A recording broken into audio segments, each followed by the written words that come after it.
नमस्कार, स्वागत आहे तुमचं किलबिल कट्ट्याच्या या भागामध्ये, ज्याच्यामध्ये आज आपण पाहणार आहोत बेसिक कन्सेप्ट इन जॉमेट्री, इयत्ता 6वीचा पहिला पाठ. आता जॉमेट्री म्हणजे काय, तर जॉमेट्री ही गणिताची अशी शाखा आहे ज्याच्यामध्ये शेप, साईज म्हणजेच थोडक्यात आकाराचा अभ्यास केला जातो, आकाराचा स्टडी केला जातो. फॉर एक्झाम्पल, आता आपल्याला एखादा ग्राउंड दाखवायचा असेल, दरवाजा दाखवायचा असेल, तर तो आपण एका आकृतीच्या सहाय्याने दाखवतो. तर त्यांचा ज्याच्यामध्ये अभ्यास केला जातो, म्हणजे थोडक्यात आकारांचा अभ्यास ज्यामध्ये केला जातो त्याला म्हणतात जॉमेट्री. तसा याचा अर्थ वेगळा होतो, याला मराठीमध्ये म्हणतात भूमिती.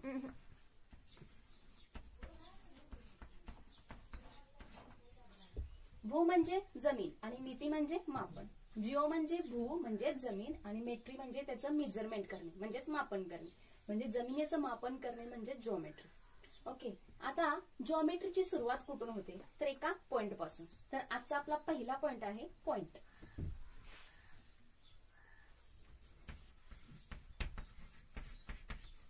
आता पॉइंट म्हणजे तुम्हाला माहितच असेल, आपण रांगोळीमध्ये ठिपके घातलेले आपण पाहिलेच असेल. त्याचबरोबर जेव्हा मराठीमध्ये वाक्य पूर्ण करताना आपण पूर्णविराम देतो, तर तो देखील काय असतो, पॉइंट. तर गणितामध्ये कुठल्याही आकृतीची सुरुवात, म्हणजे मॅथ्स मध्ये आपण एखादी आकृती काढतो, ट्रायंगल काढतो, स्क्वेअर काढतो, तर त्याची सुरुवात होते पॉइंट पासून. तर तो पॉइंट दाखवताना हा झाला पॉइंट. आता याला वेगवेगळे आपण नावं देऊ शकतो, point A, point B, point C. तर कळलं, पहिला आपला काय आहे, पॉइंट. पॉइंटच, पॉइंट म्हणजेच याला मराठीत म्हणतात बिंदू, म्हणजेच डॉट. ओके, या डॉटला वेगवेगळी नावं दिली जातात आणि याच्यातून आता आकृत्यांची सुरुवात होते, म्हणून याला म्हणतात पॉइंट. नेक्स्ट आपला असणार आहे लाईन सेगमेंट. आता ही लाईन सेगमेंट म्हणजे काय असणार आहे, तर बघा, दोन पॉइंट घेतले मी. हा एक पॉइंट झाला पॉइंट पी आणि हा एक पॉइंट झाला पॉइंट क्यू. तर ह्या दोन पॉइंटना मी जेव्हा एखाद्या पट्टीच्या सहाय्याने किंवा हाताच्या सहाय्याने किंवा पेन्सिल, खडू, कोणाच्याही सहाय्याने जर जोडले, तेही स्ट्रेट, तर याला म्हणतात लाईन सेगमेंट. आता याला सेगमेंट म्हणजे काय, सेगमेंट म्हणजे पीस. सेगमेंट म्हणजे भाग, एखादा भाग, मोठ्या आकृतीचा छोटासा भाग म्हणजे सेगमेंट. फॉर एक्झाम्पल, केक कापल्यानंतर आपण त्यातला छोटासा पीस घेतो, तर त्याला म्हणतात सेगमेंट. आता हा सेगमेंट कुणाचा भाग आहे, तर तो लाईनचा भाग आहे. तर आता आपण तिसरी कन्सेप्ट बघणार आहे लाईन. लाईन आणि लाईन सेगमेंट दोन्ही दाखवल्यानंतर मी तुम्हाला कम्पॅरेटिव्हली सांगणार आहे. आता लाईन म्हणजे कशी असणार आहे, तर जेव्हा ही आहे लाईन. आता कधीही लक्षात ठेवायचं, जेव्हा आपण एखादी लाईन दाखवतो, तर लाईन याचा अर्थ असा असते की ती अमर्याद असते, इन्फिनिट. तिची इन्फिनिट म्हणजे ज्याला कुठलीही मर्यादा नाही त्याला म्हणतात इनफायनाइट. इन्फिनिट म्हणजे अमर्यादित असणारी काय असते, लाईन. आणि लाईन दाखवताना दोन्ही साईडला एरो, तुम्ही बाण पाहिला असेल तर हा बाण दोन्ही साईडला दाखवला जातो, म्हणजे ते असते लाईन. आता मला लाईनचं वाचन करायचं आहे, तर मी कसं करणार लाईन, तर याला स्मॉल लेटरनं दाखवलं जातं, लाईन एल, किंवा एल म्हणायचं नसेल तर लाईन एम, स्मॉल लेटरनं आणि एकाच अक्षरानं ते दाखवले जातं. झालं, हे लाईनचं वाचन. ती दाखवताना कधीही दोन्ही साईडला एरो दाखवले जातात. आता सेगमेंट म्हणजे काय, तर या लाईनचाच हा एक भाग असणार आहे. लाईन अमर्यादित आहे, त्यातला आपण एक तुकडा घेतला, म्हणजेच तो काय झाला, सेगमेंट झाला. सेगमेंट दाखवताना त्याची सुरुवात कुठून होते ती दाखवली जाते. फॉर एक्झाम्पल, पी पासून, क्यू पासून, म्हणजे पी ते क्यू सेगमेंट इतकाच आहे, याच्या पलीकडे याचा विस्तार नाही. पण लाईनचा विस्तार हा अमर्यादित असतो. ही लिमिटेड असते, ही अनलिमिटेड असते. लाईन आणि लाईन सेगमेंट मधला फरक कळाला तुम्हाला. आता सेगमेंटचं जर मला वाचन करायचं झालं तर मी कसं वाचेन, लाईन सेगमेंट पी क्यू किंवा लाईन सेगमेंट क्यू पी. मी उलटही वाचू शकते, कारण हे त्याचे स्टार्टिंग पॉइंट आहेत. ओके, हे त्याचे स्टार्टिंग पॉइंट आहेत, म्हणजे इथून सेगमेंट सुरू होतात आणि एवढाच पार्ट असणार आहे, याच्या पलीकडे याचा कुठलाही भाग नसणार आहे.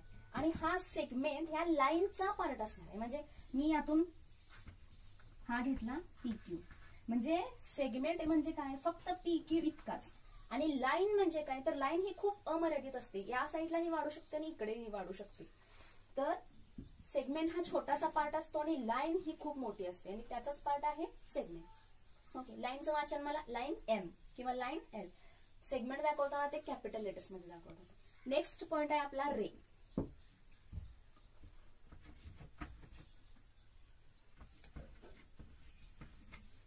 रे म्हणजे काय, तर तुम्ही आभाळातून सूर्याकडून आपल्याला जी किरणे येतात, आपण काय म्हणतो सनलाईट, किंवा एखाद्या बल्ब कडून येतो, किंवा एखादी टॉर्च काढलेली, ओके, ही आहे टॉर्च, आणि याच्यातून काय चालले, हे प्रकाश किरण, ओके, हे काय आहे, किरण. तर ह्याचं स्टार्टिंग पॉइंट कुठं आहे, म्हणजे हा झाला ओरिजिन. ओरिजिन म्हणजे काय, इथून ते चालू झालंय, जिथून सुरुवात होते त्याला म्हणतात ओरिजिन, आणि पुढे अमर्यादित ते वाढत जाणार आहेत. कुठपर्यंत, जोपर्यंत कुठलाही अडथळा येत नाही तोपर्यंत ते स्ट्रेट जातात. फॉर एक्झाम्पल, आभाळामध्ये जर आपण टॉर्च पाडली तर त्याचा अमर्यादित ते लांबपर्यंत जाऊ शकतात. तर ह्याला काय म्हणतात, रे. आता रे म्हणजे काय, ह्यांच्यापेक्षा रे काय वेगळं आहे, तर ते एका पॉइंट पासून सुरू होतं आणि पुढे अमर्यादित वाढत राहतं. बघा, एका पॉइंट पासून सुरू आणि अमर्यादित. बल्ब पासून येणारे, त्यानंतर सनलाईट पासून येणारे, टॉर्च मधून येणारे हे जे किरण आहेत ह्याला मराठीत म्हणतात किरण. रे म्हणजेच काय, किरण. आता किरण म्हणजे काय असणार आहे, कुठल्याही मुलगीचं नाव नाही, तर एका पॉइंट पासून सुरू आणि अमर्यादित, म्हणजे एका साईडला असणार आहे पॉइंट आणि दुसऱ्या पॉइंट साईडला असणार आहे अॅरो, तेव्हा ते असणार आहे किरण. आणि लाईन म्हणजे काय असणार आहे, दोन्ही साईडला अॅरो आणि दोन्ही साईडला अमर्यादित वाढ. सेगमेंट काय असणार आहे, दोन्ही साईडला स्टॉप. लाईन आणि हे जे किरण आहे आणि लाईन सेगमेंट आहे, हे लाईनचाच एक पार्ट आहे. आता पुढचं आपण पाहणार आहोत की एका पॉइंट मधून किती लाईन जाऊ शकतात, पण त्याच्या आधी थोडंसं कम्पॅरेटिव्हली पाहूया. लाईन सेगमेंट आणि रे यांच्यामध्ये डिफरन्स काय आहे आणि त्यांचं वाचन कसं करायचं. तर लाईन जी असते दोन्ही साईडला अॅरो असतात, स्मॉल लेटरने दाखवतात, स्मॉल लेटर म्हणजे एबीसीडी जे असतात स्मॉल लेटर.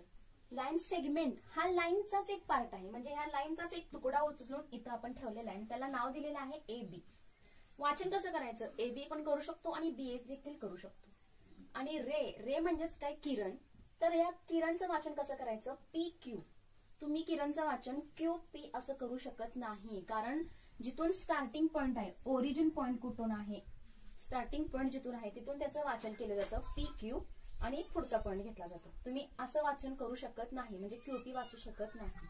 तर हे होते आजचे आपलं टॉपिक, लाईन सेगमेंट आणि रे, त्याचबरोबर पॉइंट. हा देखील जॉमेट्री मधला पहिला भाग, आणि आय होप की तुम्हाला हा भाग अतिशय सुंदरपणे कळाला असेल.